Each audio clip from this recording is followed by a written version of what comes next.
Like a roll call vote? I mean, roll call? Dean Pascalakis. Here. Mr. Mylar. Here. Ms. Ramsey. Here. Dino P. Pascalakis. Here. Mr. Phillips. Here. Ms. Miller. Here. Ms. Cantrell. Here. Mr. Newman. Mr. Chapin. Here. All right. Now, we've received two different copies. Oh, I guess it's the March 14th minutes. Has everybody read it over? Is there any amendments or anything to the minute? Is there any motion on the floor? Bring the motion. You do it for Yes. approval? Yes, Okay. for approval. Okay, a second? I'll second. Okay. All in favor signify by saying aye. Aye. All opposed? All right, election of officers. Well, I guess we're going to start with the chair, and then, well, should we start with the chair, or, yeah, that would be the proper way to do it. For the election? Yes. Yes. Okay. Well, let's start with the chair. Obviously, this will be my last meeting, and as soon as this vote finishes, I'll be stepping down and handing over the gavel to the next person. So anyways, I'm taking nominations for chair. Any nominations? I'd like to nominate Gilbert for chair. Is there a second? I second. Okay, now I'm supposed to say this 3 times. Is there any more nominations? Is there any more nominations? Is there any more nominations? Okay, nominations are now closed. All in favor signify by saying aye. Aye. All opposed? You may grab my seat now. Congratulations. Now, all you have to do is now ask for nominations for vice chair. Okay.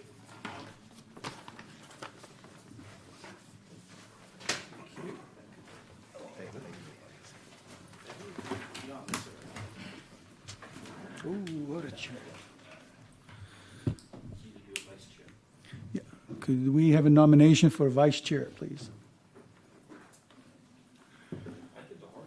I'm going to do this is yours. Yeah. I nominate Mr. Papalakis. Can I second? Yeah. I'd second the vice chair, please. Everybody? Yeah? Everybody that's for Mr. Paspalakis as the vice chair, please say aye. Aye. Anybody opposing, say no. Vice Chair, Mr. Dino M. Paspalakis. Okay. Yes, Mr. Berger? Can I just interrupt for just a minute, now that you're done with the elections? Yes. And have Dino come up here for just a minute?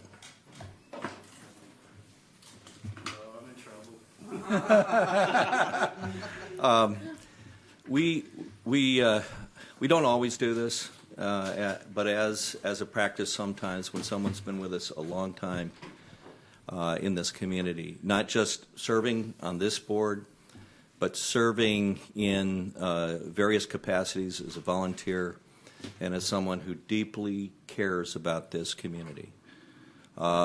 That's somebody we want to recognize, and thought this would be the appropriate time to do that. And it's because Dino has been someone that, number one, has been a good friend of mine for all the years that I've been here, which has not been that many. And but I've been here, I think, about over 8 years, and I've known you the entire time. I think, well, you didn't wait very long to try to educate me on everything there is to know about the Boardwalk area. And and so it's just that when it comes to the king of the Boardwalk, Dino is that person. He is the king. He is the person that has tried to persevere and do some positive things out there. And while he could be a thorn in the side of some, he is a really, really heart of hearts, means really for the best of not just himself or his business or some of the other people that he associates with in the Boardwalk Merchants, which he has led for years. It's about the fact that he really, really cares that tourist area is going to be something that's fun and dynamic. And I can tell you, we've been on different sides of issues and have not always seen eye to eye, but I always knew at the end that he's going to be there for Daytona Beach. And Dino, personally, I want to thank you, and I know this board and many who have come before on this board would thank you for everything that you've done. Thank you very much. So thank you. I've got a plaque here that says, thank you for all your contributions and achievements to the board, the Beachside Development Board. So there you go. It's not even redevelopment anymore. It's development. Okay? Okay. Thank you. Thanks, Dino. Thank you,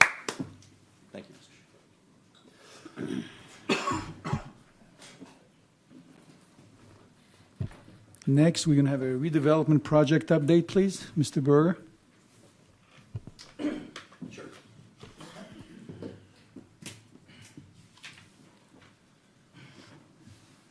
I want to repeat one thing, and that's that the discussion of transit-oriented development, or TOD, is not an issue that we're discussing anymore. It's not coming before this board or any other board in the city. That subject is something that we won't see for I don't know how long, but it's the whole idea of talking about transit is something we'll continue to do, and transportation and the East ISB corridor. That's high up on the list of priorities for the City Commission.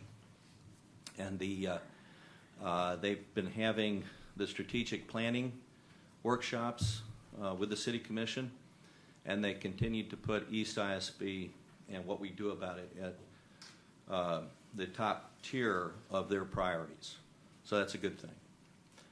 How we get to the next level is going to be, I think, a challenge for everybody, as it has been for years, on how we do it. But we've seen the people that live in that neighborhood have been trying to do some positive things to help in the cleanup that just this past weekend. I'm sure someone might speak to that out here. Okay.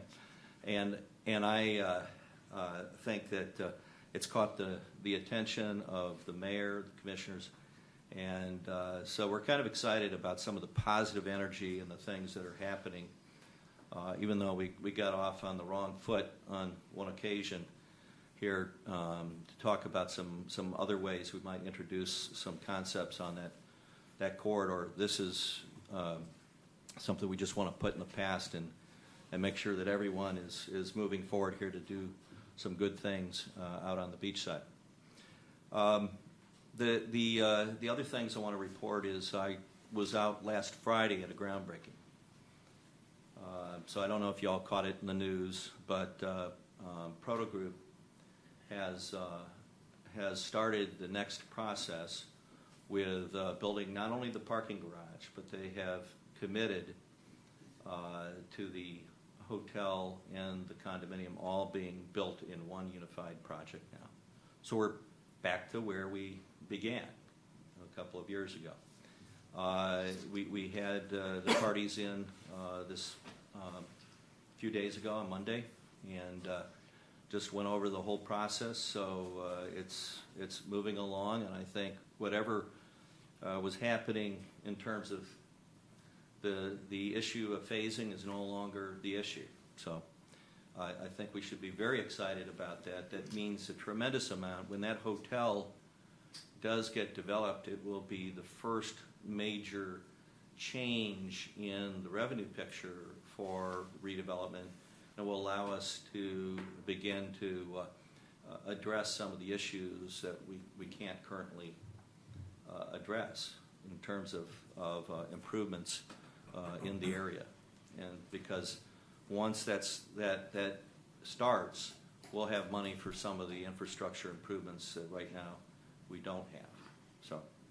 So great news. And I'll just leave it at that. I think those are the main issues that I wanted to cover. Okay, thank you, Mr. Reed. Thank you. Any public comment? Please.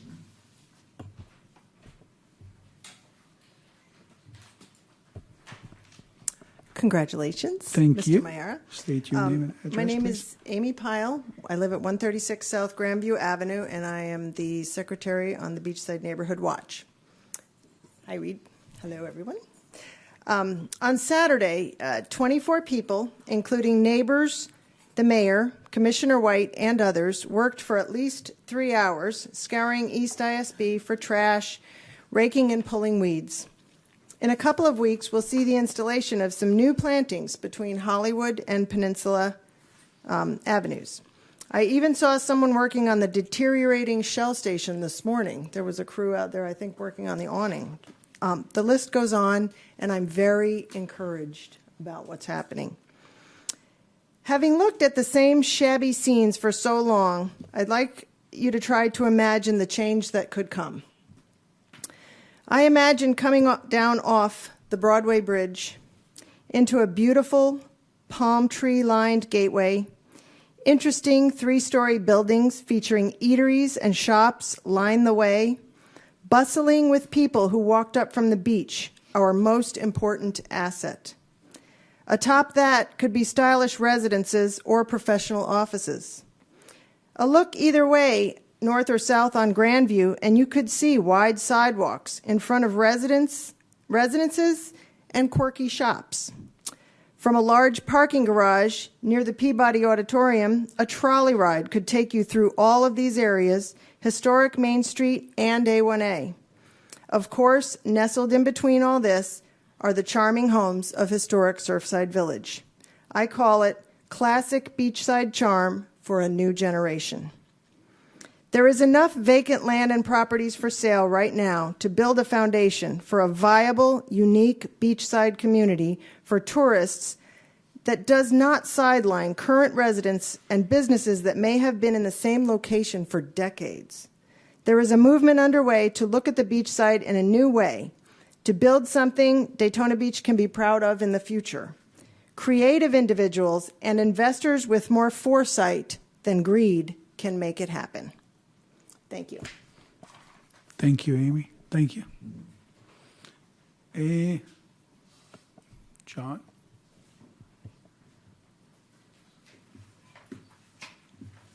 John Nicholson, 413 North Grandview Avenue. Let me hit that first before I get a long list. Why were the residents out there cleaning? We have 18 people in the area doing exactly what they were doing. Why should we pay 18 people to clean that area and then have residents come out behind them to clean the area? It doesn't make sense. You do realize that you all pay over $100,000 a year for 3 men to clean the CRA area and to work in the CRA area. The city staff must have this remaining 3 that was always assigned to the area before the CRA. That gives you 6. You're paying, or we're paying, for 5 guys for the street team. You were paying $67,000 for prisoners. You get funding for A1A, to clean up A1A. The question is, with all these people working there, why are the residents having to do the work? Think about that, please. Secondly, I want to thank all the people behind me for showing up. I go to different CRA meetings. Last night, Midtown, I was the only one for the first half hour. Then a lady walked in. Downtown, only 3 people show up. They're all business related. I hope these people continue to show up. You need resident support. You need residents to know what's going on. Reed Berger doesn't even know what's going on. The way things are running, what happens in the CRAs and other parts of downtown and midtown, they don't get to know. Staff doesn't get to know. If the city is doing it or the county is doing it, they don't tell Reed or us until it's all over with. That's got to stop. Anything that happens in Main Street or the Beachside area, you all should know about. So you can tell your neighbors when they ask. There's a development right down across from the Desert Inn on Jasmine. They're bulldozing, they're working, nobody seems to know what's going on. That shouldn't happen. When things happen, we all should know what's going on.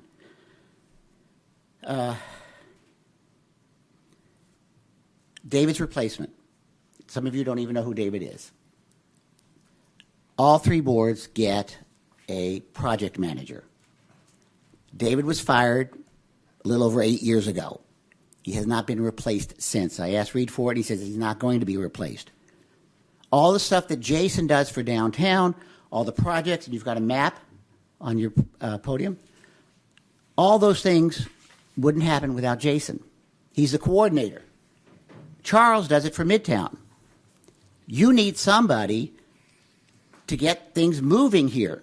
Right now, the Main Street Association does it. 2 people, Froggies and Teresa. They do Main Street. Obviously, it's bars. You want other things than just bar festivities. You need other things for, okay, let's just say International Speedway Boulevard. If anybody happens to have a business on that, why aren't they getting these things? A gentleman at Cleanup mentioned about having a carnival on his vacant lot. He's got a huge vacant lot. He would give the revenue from the carnival to the South Atlantic Board to pay for things that they need done. If you had somebody like David, he would coordinate that. He would coordinate the boardwalk.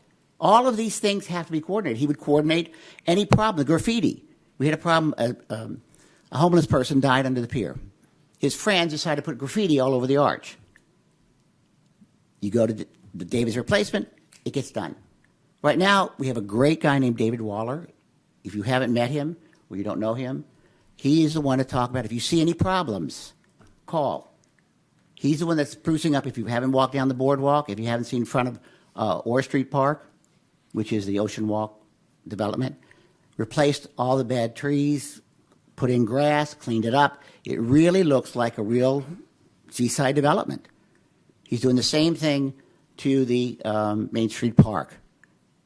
So if you need anything or you suggest anything, call him and let him know. He's really good.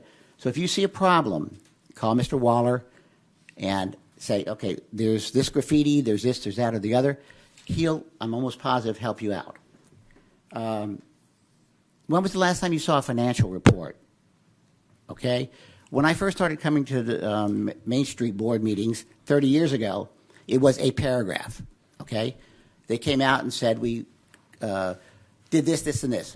That was it. No money, no salary. I asked for one, I got half a page. It took probably 4 years, 5 years of constant bickering to get 7 pages of where the money is, where it's coming, where it's going. When was the last time you saw one? Main Street, when they were doing Orange Avenue, was shocked to find out they had $1 million hidden in their account for major projects. They wouldn't spend it on Orange Avenue. I don't know how many millions you've got, what, probably $5, $10, $15 million hidden in your account, and you all don't know it. You have staff that you, I think you're 17, 27 staff members, whatever, that you are in charge of, Main Street. You don't even realize you've got them all. They're not even hired.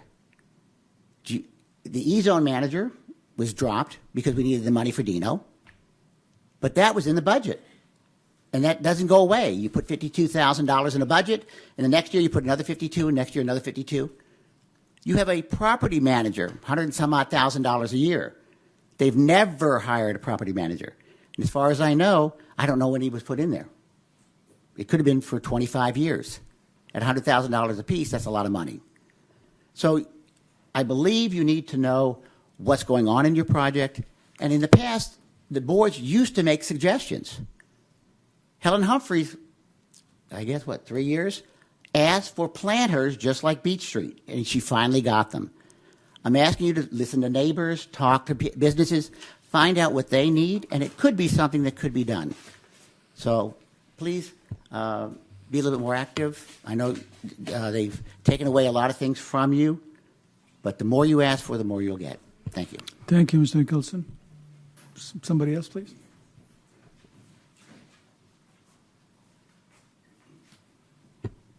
Hello. I'm going to sound kind of simple after State him. your name and address, please. Amanda Moreno at 412 Goodall Avenue, Daytona Beach. I just wanted to come here tonight to simply say what a pleasure it is to see the improvements happening in my beachside community. And while growth and development are certainly an important part of Beachside's future, it cannot be overstated how important it is to also keep doing the simple things. To see all those who came out this past Saturday working together to ready East ISB for the new plants was not only heartwarming, but it was empowering. To hear from a neighbor this morning that work has begun on the abandoned Shell gas station is not only promising, but really exciting. To see so much new focus from the city officials, as well as, and one could even say more importantly, the city residents, is not only satisfying, but it is unifying. I'd like to extend to you here tonight an invitation to use and include us residents of the beachside neighborhoods in the planning and development of our community's future. We are eager to contribute and to help. Thank you. Thank you. Anybody else, please?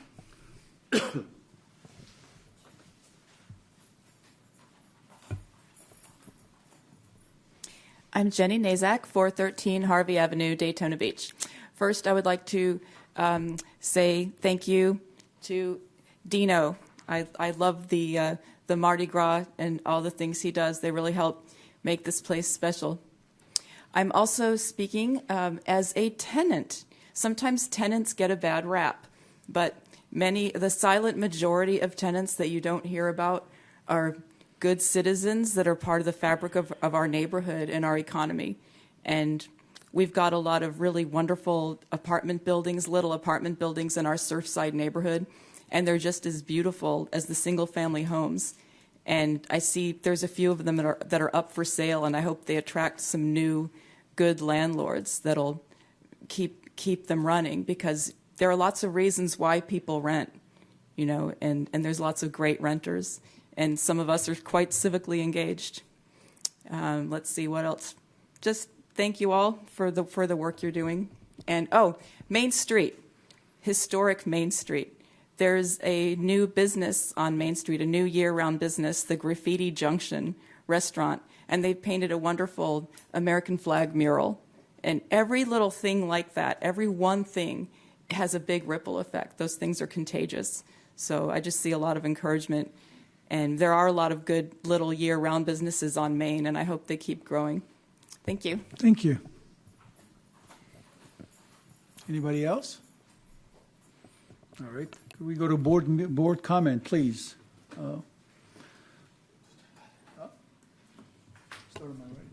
Linda, please.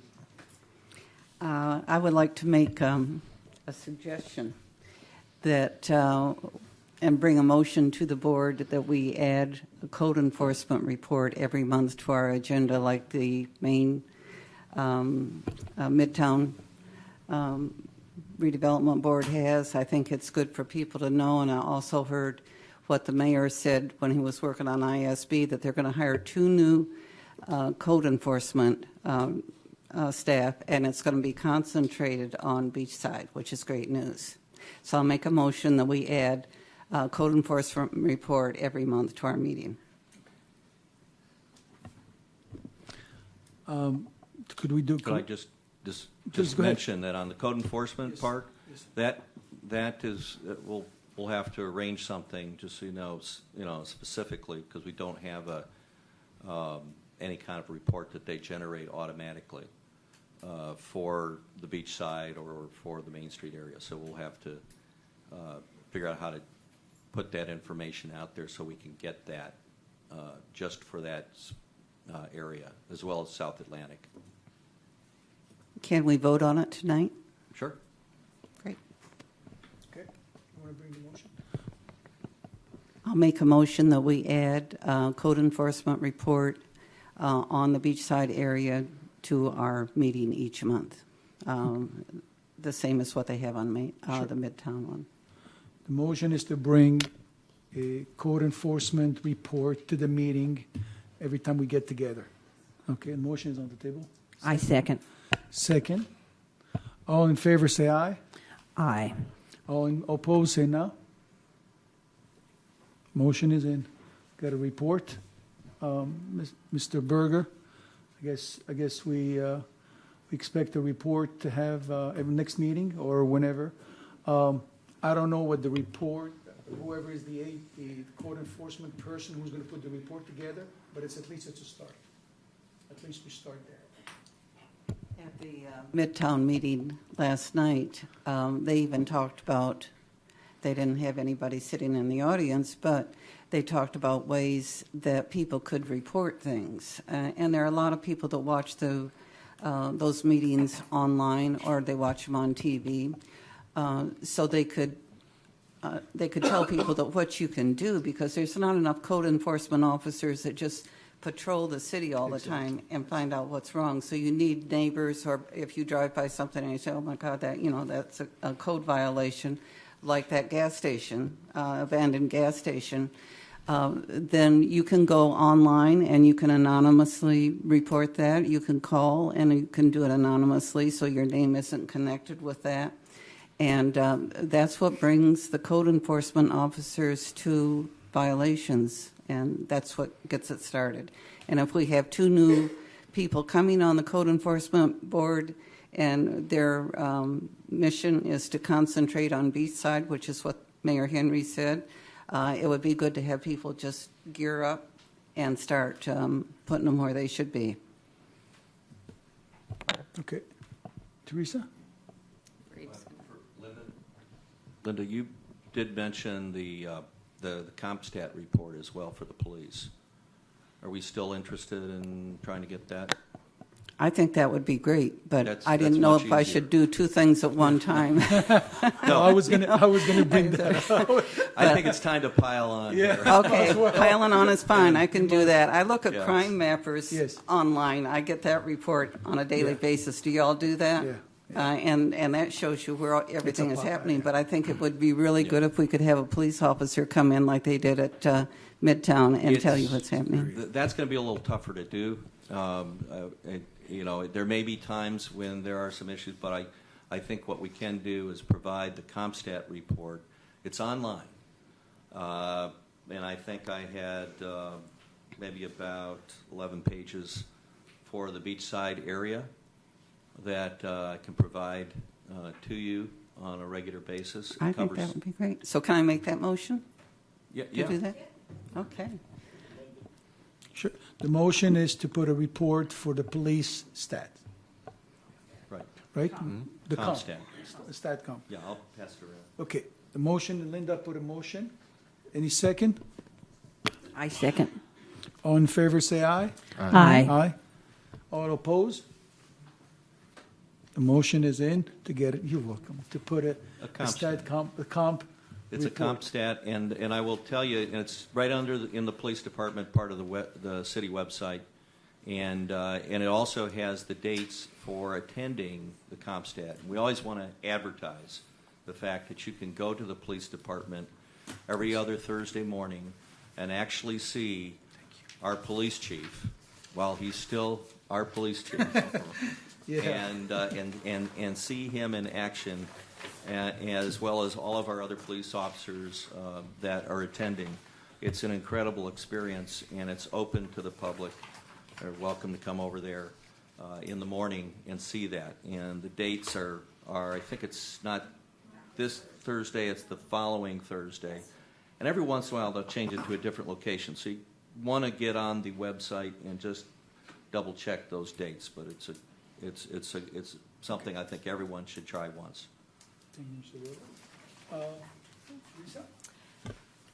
Yeah, I wanted to mention that the new restaurant that used to be Chrome Bar and Grill, the graffiti. I saw the artwork. It looks exactly like the rendering. It's amazing. It looks really good. So good for them. And I think Linda went and ate there too. And I've been there since then too. I did. I went Monday with a friend, and we were the only ones there. There was no one there when we came in. There was no one there when we went out. Even the cook came over and talked to us. So it's another one of those things. Excuse me, Teresa. No, that's fine. That we need to spread the word and see if more people will support that, because they're right in the middle of Main Street, and it was Other than a couple of homeless people, there was no one there. It was abandoned. Yeah. I see them on weekends, and they seem to do better on the weekends, so good for them there. And then I also wanted to say I didn't know about the cleanup until afterwards when I read it in the paper, so I'm going to ask Amy, I'm going to add me to your email list or whatever, so that it was great reading about it and seeing who all was there, and I was like, darn, I missed it. No, that's okay. So, it's great seeing that happen, so thank you for putting that together. I'll make sure you have my information, and that's all I have. Okay. On that note, there is an app if you have an iPhone, or I think it's even on Android. It's called Nextdoor.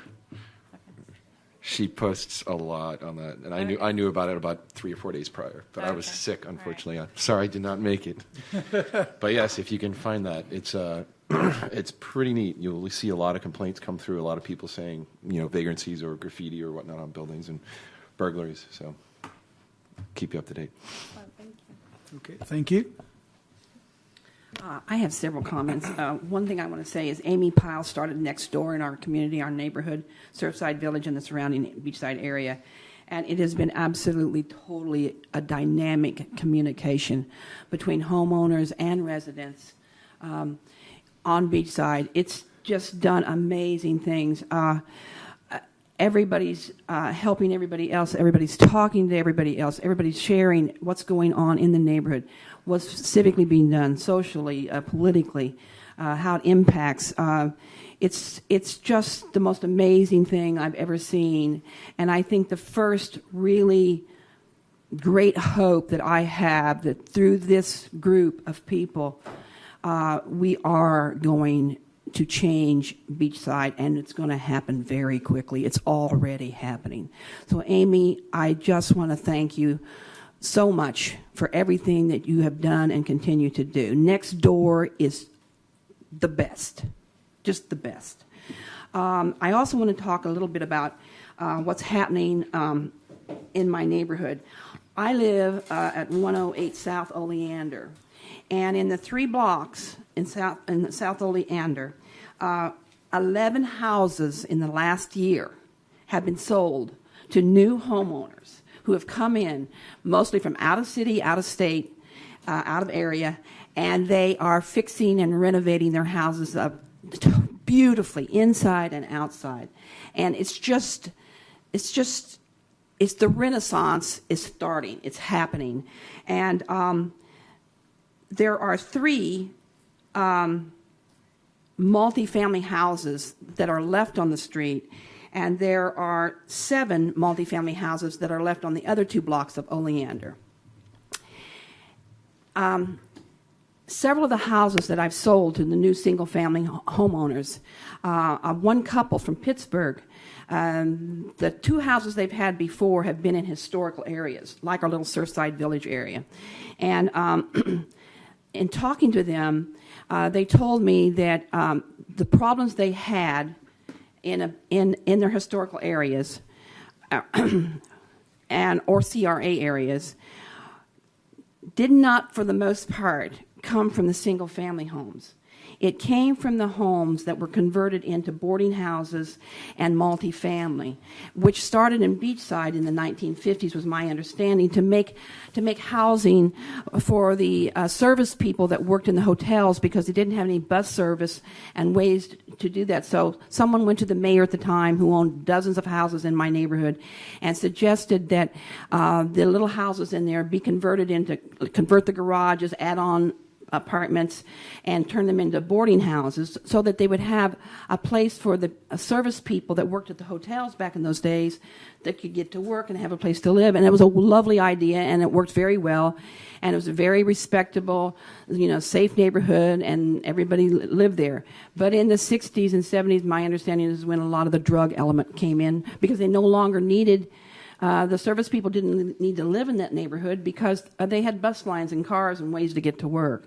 So what filled in that void of all these houses had been converted into like 7-8 room boarding houses, and garages were converted, and apartments were built onto the back of little bungalow houses, and you'd have 3 and 4 apartments on a footprint that's the same size as my house, which is a 2-bedroom one bath house. The fact the house next door to mine is a sister house. It's exactly the same footprint. And they had 3 apartments there.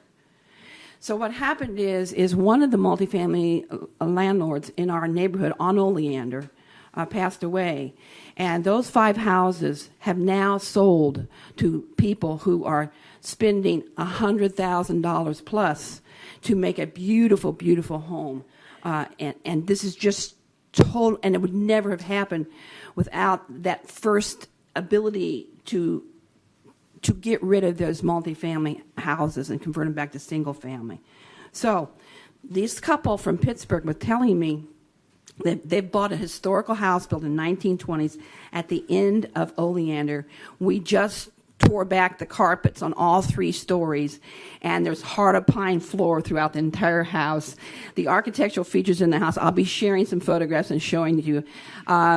These people are thrilled to find a preserved architectural house like that. Anyway, I digress. So they told me that the problem they had in their areas was with the multifamily houses. And all the police events and visits to the house and arrest, it was always around the multifamily houses. So they told me that when they bought in there, they got a lot of the homeowners and the residents to come together, and they got their commissioners and their mayor to vote in some new laws, which we did a couple of years ago. We got a yearly inspection passed. A group of us that were very concerned about this. For any units, multifamily units that were 4 units and under, we had the commissioners and the mayor pass. I can't remember exactly what year it was, Reed. It was a couple years ago. We got them to pass a yearly inspection. They had to have a yearly inspection to renew their license, and they had to go in and have a yearly inspection and be brought up to code. So we got that passed. And I understand for years that we tried to get that passed, and the landlords kept it from happening. But we got that done. So they told me they did that. And they had to renew their license every year. And I told them we did that. And they said the third thing they did, which stopped all of the problems, especially the police events happening in these houses, a multifamily licensed rental property could have no more than 3 violations a year. And if they had more than 3 violations a year, they lost their rental license forever on that address. Now, given our neighborhood, 3 violations might be a little stiff and hard on them. But here's what this does. That landlord who owns that rental house is going to be very, very, very careful to do background checks. And he's going to be very careful to do credit checks, but especially forget the credit checks. He's going to be very, very careful to do very careful background checks to be sure that there's not a criminal element that he's renting to. Because that's what our multifamily, and Jenny, please, you know that I'm not speaking about you, but that's the problem we have on Beachside. There are people there that the police are constantly at these houses because they're causing disturbances and problems, and that it's a big problem, and it always comes from the multifamily houses. So I'm going to suggest to all of my neighbors and to this board that we work together to ask the commissioners and the mayor to vote to add this type of, I don't know what you call it, as an ordinance or part of the licensing of the multifamily, but I'm going to ask that we think very hard about and propose to them. Let's put this third stipulation on multifamily rental houses. I'm not talking about apartment buildings of 5 units or plus. I'm talking about all these houses in our neighborhood on Beachside that have converted into multifamily, 4 units, 5 units, or some of them do have 5. Most of them have 4 or less. Those are the properties in that between Silver Beach and Seabreeze, just in that area, or do it citywide. I actually think it would be a good idea to do it citywide. If we can't get it done citywide, I suggest we do it in the CRA district on Beachside. And so I feel very strongly about this, and I'm going to start talking to people next door, all my neighbors. I'm going to start talking to the commissioners, and I urge you to think about this, and if you agree with me that you think this would be a way to stop a lot of these all day, all night long police calls and visits to our streets. I mean, they go on. They happen every day around my house. The sirens and the police are in these houses at least 3-4 times a week. That's just in the streets that I can see. So if you think it's a good idea, I ask you to support that. Mr. Shaker. I'm Bill Chapin. I'm a local architect, a 20-year vet, I guess you'd say, of the Beachside, and continue to have a great amount of enthusiasm and expectation for what can happen on the Beachside. And I'm very happy to be here and have enjoyed my first 40 minutes greatly and look forward to the next meetings. Thanks. Thank you, Mr. Fear. Mr. Paspalakis? Well, first of all, I'd like to thank my cousin Dino for a job well done. He does have a heart of gold, even when he was a kid. And I'd like to thank the neighbors for cleaning up A1 ISB. It looked good. I drove down it today, and I was like, it does look a little bit better. And it was just something simple. And Gilbert, congratulations. Thank you. Thank you. Thank you. Thank you. Okay. I have a couple of things to say. First of all, I want to thank Dino for his services. Dino, as long as I've been in this town, you've been involved in everything to make the Beachside better. Thank you very much. I want to thank the residents for coming out tonight. And I did drive by. The cleanup is very, very nice. It looks very, very nice. And yeah, the Shell station they were working on it today. A couple of things I want to talk about. We can't fix all the problems in Daytona Beach in one day. So we got to start somewhere.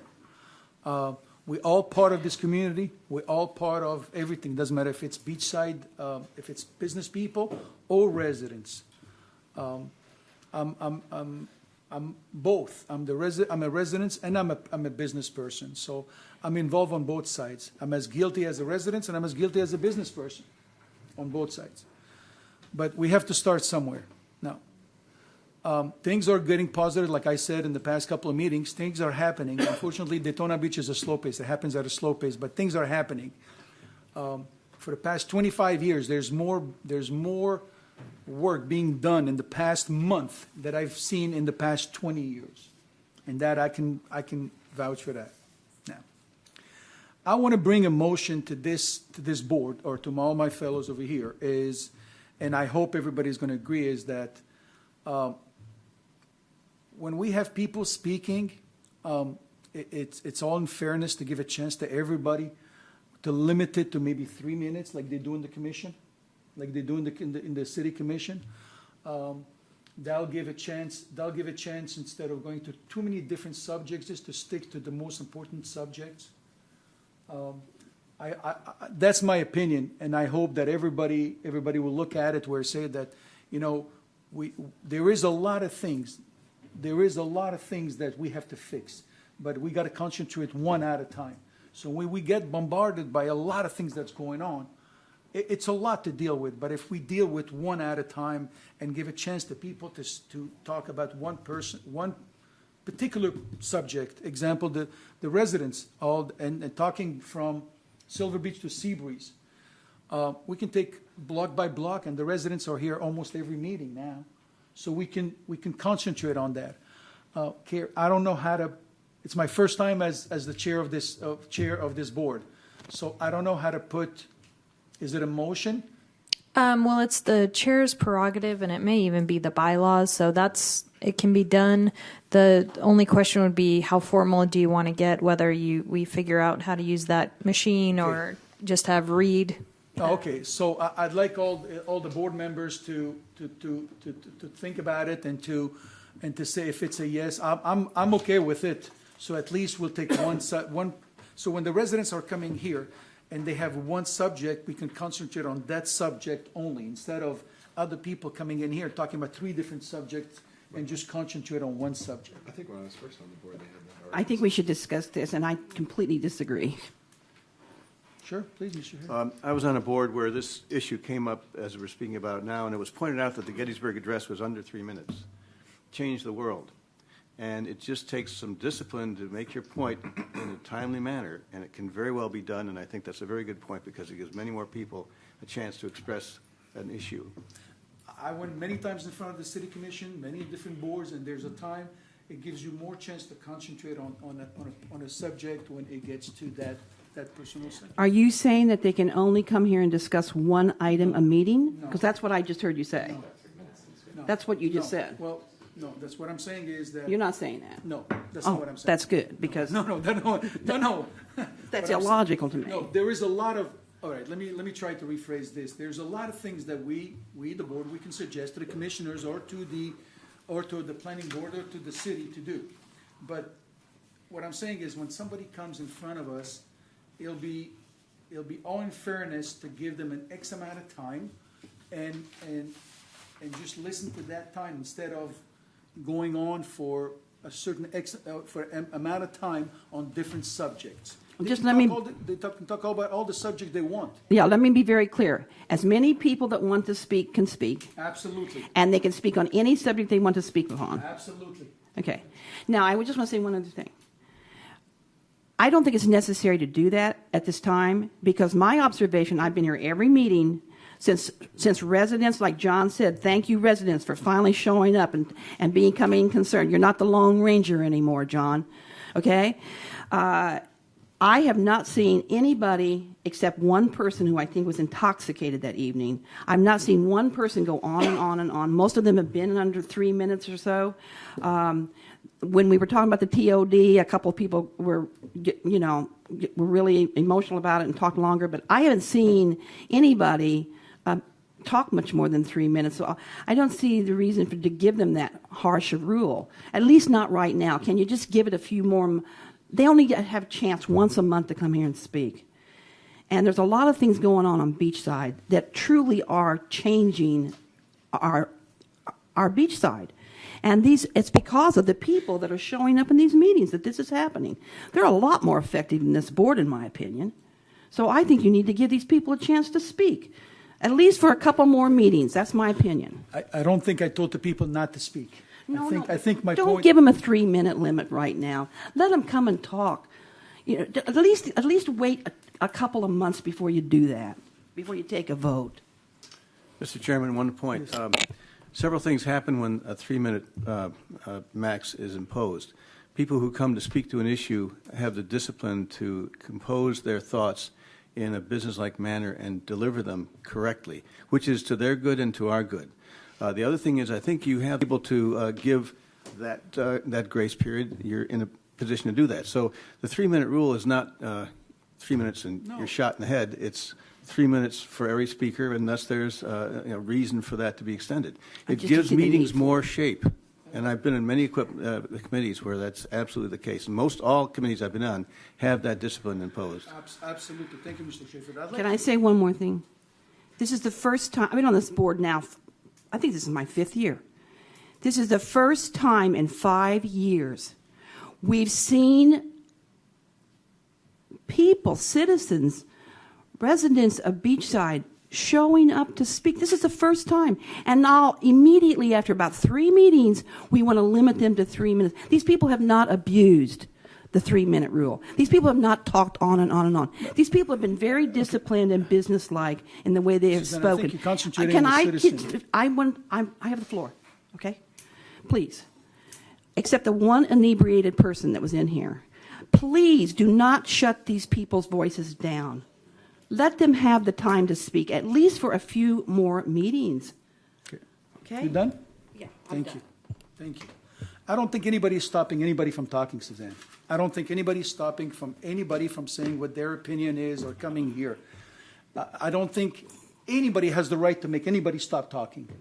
Thank you. That's point number one. Point number two, as many times as I went in front of City Commission, I would love to talk more than 3 minutes, but they don't give you, that's the way it is. They give you 3 minutes, it's discipline, and they stick with things. Okay.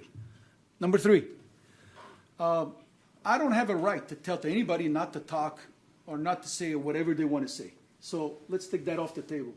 It is off the table. It's not, no, you said that I'm imposing and telling people that they can talk all they want. What I'm saying is discipline, to concentrate on the subject, so it's not only discipline for them, but for us too over here. Now, I'd like to hear some of the board members instead of the same people talking. Sorry. I really don't think this should be an issue. When Dan Webster was chair, he instilled that 3-minute. It's been there. I think it's just because of the last chairman, they didn't realize how to use the machinery or whatever. It's up to the chairperson. It's not even up to vote. It's been that way. It has been that way. If you feel that it's getting, thank you. I mean, I was being considered. Yes. And we've had people show up when Hard Rock Bayshore International did. Yes. We had this whole place packed full of people, and that's Dan Webster used it on his best intentions and limited everybody to 3 minutes because we had the house packed. Today, no, we don't need to do that with 3 minutes. No, it's not that much. But if we have a packed house, yes, and still the 3 minutes. That's what it comes down to. It comes down to you being the chairperson, using your best ability to think. Thank you. Please. I have no issue with the 3-minute. I think it would even help myself if I were speaking to kind of put my thoughts down into a direct format to how I can get my words across in a short manner. I think sometimes if people do go off on a tangent and you're listening to them, you tend to get lost in listening to them speak. And you kind of want to decipher, okay, what's the important point and what is this person trying to tell me? Not everybody, we're not all great speakers. We're passionate, but sometimes, we get lost and start speaking about something else. So I think it's a great rule. I have no issues with it. Pretty much they're not speaking past that anyway, but you're right. You never know if you're going to walk into a meeting and there's 50 people out there. And, it's almost better to put it in play now and then to say one day when you walk in and there's 50 people, oh, well, we're going to instill this rule. And now it's like, oh, great, now they're going to try and shackle us. Basically, if you see a full house, you'll So I have no problems with it. Thank you. Go ahead, Linda, please.